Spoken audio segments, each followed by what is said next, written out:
ನಿನ್ನೆ ಪಹಲ್ಗಾಮ್ನಲ್ಲಾದಂಥ ಭಯೋತ್ಪಾದನಾ ದಾಳಿಯಲ್ಲಿ ಕರ್ನಾಟಕದಿಂದ 3 ಜನ ಮೃತಪಟ್ಟಿದ್ದಾರೆ. ನಿನ್ನೆ ಮಧ್ಯಾಹ್ನದಿಂದ ನಾನು ಕಾಶ್ಮೀರದಲ್ಲೇ ಇದ್ದೆ. ಒಂದು ಪಬ್ಲಿಕ್ ಅಕೌಂಟ್ಸ್ ಕಮಿಟಿ ಮೀಟಿಂಗ್ ನಡೀತಾ ಇತ್ತು. ಮೀಟಿಂಗ್ನ ಮಧ್ಯದಲ್ಲೇ ಗೊತ್ತಾಯಿತು ಈ ರೀತಿ ಅಟ್ಯಾಕ್ ಆಗಿದೆ ಅಂತ. ಆಗ್ನಿಂದ ಈಗಿನವರೆಗೆ ಅಲ್ಲಿನ ಸ್ಥಳೀಯ ಅಧಿಕಾರಿಗಳ ಜೊತೆಗೆ, ಲೆಫ್ಟಿನೆಂಟ್ ಗವರ್ನರ್ ಆಫೀಸ್ನ ಜೊತೆಗೆ, DIG ಆಫೀಸ್ಗಳ ಜೊತೆಗೆ, ನಮ್ಮ ರಾಜ್ಯದ ಚೀಫ್ ಸೆಕ್ರೆಟರಿಯವರು, ನಮ್ಮ ರಾಜ್ಯದಿಂದ ನಿಯುಕ್ತರಾದಂಥ ಚೇತನ್ ಅನ್ನುವಂಥ ಅಧಿಕಾರಿಯವ್ರ ಜೊತೆಗೆ, DGCA ಮತ್ತು CISFನ ಜೊತೆಗೆ ಕೋಆರ್ಡಿನೇಷನ್ ಮಾಡಿ ಬೆಂಗಳೂರಿಗೆ ಇವತ್ತು ಮುಂಜಾನೆ ಮೃತದೇಹಗಳು ಅವರ ಕುಟುಂಬ ಸಮೇತ ಸುರಕ್ಷಿತವಾಗಿ ಬರುವಂಥ ವ್ಯವಸ್ಥೆ ಕಲ್ಪಿಸಿದೆ. ನಾನು ಆ ಕುಟುಂಬದ ಜೊತೆಗೇನೆ ಶ್ರೀನಗರದಿಂದ ಬೆಂಗಳೂರಿಗೆ ಪ್ರಯಾಣ ಕೂಡ ಮಾಡಿದ್ದೀನಿ. ಮಧುಸೂದನ್ ಅಂತ ಯಾರು ತೀರ್ಕೊಂಡಿದ್ದಾರೆ ಅವರ ಮನೆಯವರ ಮನವಿಯ ಮೇರೆಗೆ ಮೃತದೇಹ ಚೆನ್ನೈಗೆ ನೇರವಾಗಿ ಶ್ರೀನಗರದಿಂದ ಹೋಗಿದೆ. ಭರತ್ ಭೂಷಣ್ ಅವರು ಮತ್ತು ಮಂಜುನಾಥ್ ಅವರ ಕುಟುಂಬ ಮತ್ತು ಅವರ ಪಾರ್ಥಿವ ಎರಡೂ ಬೆಂಗಳೂರಿಗೆ ಸುರಕ್ಷಿತವಾಗಿ ಬಂದು ತಲುಪಿದೆ. ಬಹುಶಃ ದೇಶದ ಇತಿಹಾಸದಲ್ಲಿ, ಕಾಶ್ಮೀರದ ಇತಿಹಾಸದಲ್ಲಿ ಇಷ್ಟು ಬರ್ಬರವಾದಂಥ ಒಂದು ಅಮಾನವೀಯವಾದಂಥ ಒಂದು ಟೆರರಿಸ್ಟ್ ಅಟ್ಯಾಕನ್ನು ನಾವೆಂದೂ ಕೂಡ ನೋಡಿರಲಿಲ್ಲ. 12ನೇ ಕ್ಲಾಸ್ ಎಕ್ಸಾಮ್ ಮುಗಿಸಿ 96% ಮಾರ್ಕ್ಸ್ ಬಂತು ಅಂತ ಆ ಸಂಭ್ರಮದಲ್ಲಿ ಮೊದಲನೇ ಬಾರಿಗೆ ಫ್ಲೈಟ್ ಹತ್ತಿ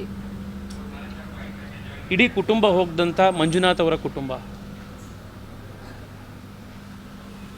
3 ವರ್ಷದ ಮಗುನ ಕಾಶ್ಮೀರ ತೋರಿಸ್ಬೇಕು ಅಂತ ಹೇಳಿ ಮನೆಯವ್ರ ಜೊತೆಗೆ ಕರ್ಕೊಂಡು ಹೋದಂಥ ಭರತ್ ಭೂಷಣ್ ಕುಟುಂಬ.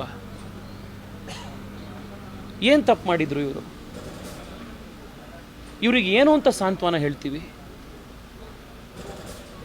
ಇವತ್ತು ಏರೋಪ್ಲೇನಲ್ಲಿ ಬರಬೇಕಾದ್ರೆ ಭರತ್ ಭೂಷಣ್ರ ಮಗು ಸುಮಾರು 3.5-4 ವರ್ಷ ಇರ್ಬೋದು. ಸಾವು ಅಂದ್ರೇನು ಅಂತ ಅರ್ಥ ಮಾಡ್ಕೊಳಕ್ಕಾಗ್ದಲೇ ಇರುವಂಥ ವಯಸ್ಸಿನ ಮಗು ಅದು. ಯಾವ ಏರ್ಪ್ಲೇನಲ್ಲಿ ತನ್ನ ತಂದೆಯ ಪಾರ್ಥಿವ ಶರೀರ ತೊಗೊಂಡು ಬರ್ತಿದ್ಯೋ ಅದೇ ಏರ್ಪ್ಲೇನಲ್ಲಿ ಕೂತ್ಕೊಂಡಿದೆ ಮಗು. ಅಲ್ಲಿ ಹೊರಗಡೆ ಟಿವಿನೂ ಕಿಟಿಗೆಯಿಂದ ಅಮ್ಮಂಗೆ ಏರೋಪ್ಲೇನು ಅಂತ ತೋರಿಸ್ತಾ ಇದೆ. ಅಮ್ಮ ಸುಮ್ಮನೆ ಕೂರಿಸೋದಕ್ಕೆ ಮೊಬೈಲ್ ಫೋನ್ ಕೊಟ್ಟರೆ ಗೇಮ್ಸ್ ಆಡ್ಕೊಂಡು ಕೂತಿರೋವಂಥ ಮಗು. ಆ ಮಗು ಮೇಲೆ ಇವ್ರ ಯುದ್ಧ. ಅವ್ರ ತಾಯಿನ ಕೇಳಿದ್ರೆ ಹೇಳ್ತಾರೆ ಎದುರುಗಡೆ ಬಂದು ಪಾಯಿಂಟ್ ಬ್ಲ್ಯಾಂಕಲ್ಲಿ ಹೊಡೆದ್ರು ಅಂತ. ಚಿಕ್ಕ ಮಗು ಇದೆ, 3 ವರ್ಷದ ಮಗು, ದಯವಿಟ್ಟು ಬೇಡ ಅಂತ ಅಂಗ್ಲಾಚ್ ಬೇಡ್ಕೊಂಡ್ರು, ಪಾಯಿಂಟ್ ಬ್ಲ್ಯಾಂಕಲ್ಲಿ ಹೊಡೆದ್ರು ಅಂತ ಅವ್ರ ತಾಯಿ ಹೇಳ್ತಾರೆ. ಇನ್ನು ಮಂಜುನಾಥ್ ಅವರ ಮನೆಯವ್ರು ಮಾತನಾಡಿರೋದು ನೀವು ಕೇಳಿದ್ದೀರಾ. ಹೊಡೆದು ನಮ್ಮನ್ನು ಹೊಡೀರಪ್ಪ, ನಮ್ಮ ಮನೆಯವ್ರನ್ನ ಕೊಂದಿದ್ದೀರಾ, ನಮ್ಮನ್ನು ಹೊಡೀರಿ ಅಂತಂದರೆ ಜಾವ್ ಮೋದಿ ಕೋಬೋಲು ಅಂತ ಹೇಳಿ ಇವರನ್ನು ಬಿಟ್ಟು ಕಳಿಸಿದ್ದಾರೆ. ಮದುವೆ ಆಗಿ 1 ವಾರ ಆಗಿತ್ತು ಲೆಫ್ಟಿನೆಂಟ್ ವಿನಯ್ ನರ್ವಾಲ್ ಅವರು. ಇವತ್ತು ಬೆಳಗ್ಗೆ ನಾನೇ ಅಲ್ಲಿ ಅವರ ಮನೆಯವರು ಡೆತ್ ಸರ್ಟಿಫಿಕೇಟ್ ಕಲೆಕ್ಟ್ ಮಾಡ್ಕೊಳ್ಬೇಕಾದ್ರೆ ಅಲ್ಲೇನೋ ಸಮಸ್ಯೆ ಆಗಿತ್ತು. ಅಲ್ಲಿ ಸಂದೀಪ್ ಅಂತ ಒಬ್ಬರು IPS ಆಫೀಸರ್ನ ಕರೆಸಿ ಡೆತ್ ಸರ್ಟಿಫಿಕೇಟ್, ಹನಿಮೂನ್ಗೆ ಹೋಗಿದ್ದಂಥ, ಮದುವೆ ಆಗಿ 1 ವಾರ ಆಗಿದ್ದಂಥ ಹೆಣ್ಮಗಳು ಇವಾಗ ವಾಪಸ್ ಹೋಗ್ತಾ ಇರೋದು ಗಂಡನ ಬಾಡಿ ಮತ್ತು ಡೆತ್ ಸರ್ಟಿಫಿಕೇಟ್ ಜೊತೆ. ಯಾರ ಮೇಲೆ ಯುದ್ಧ? ಗಂಡಸರಾಗಿದ್ದರೆ ತಾಕತ್ತಿತ್ತು ಅಂತಂದರೆ ಆರ್ಮಿ ಮೇಲೆ ಯುದ್ಧ ಮಾಡಿ, ಶಸ್ತ್ರಾಸ್ತ್ರ ಇಟ್ಕೊಂಡಿರೋರ ಮೇಲೆ ಆರ್ಮಿ ಯುದ್ಧ ಮಾಡಿ. ಪಿಕ್ನಿಕ್ಕಿಗೆ ಹೋಗಿರೋರಿಗೆ, ವೆಕೇಷನ್ಗೆ ಹೋಗಿರೋರಿಗೆ, ಯಾವುದೋ ಮರದ ಕೆಳಗಡೆ ಕೂತ್ಕೊಂಡು ಮ್ಯಾಗಿ ತಿಂತಾ ಇರೋರಿಗೆ, ಚಾಯ್ ಕುಡಿತಾ ಇರೋರಿಗೆ, ಮೋಮೋ ತಿಂತಾ ಇರೋಂಥ ಮಕ್ಕಳುಗಳ ಮೇಲೆ ಇವ್ರ ಮೇಲೆ ದಾಳಿ.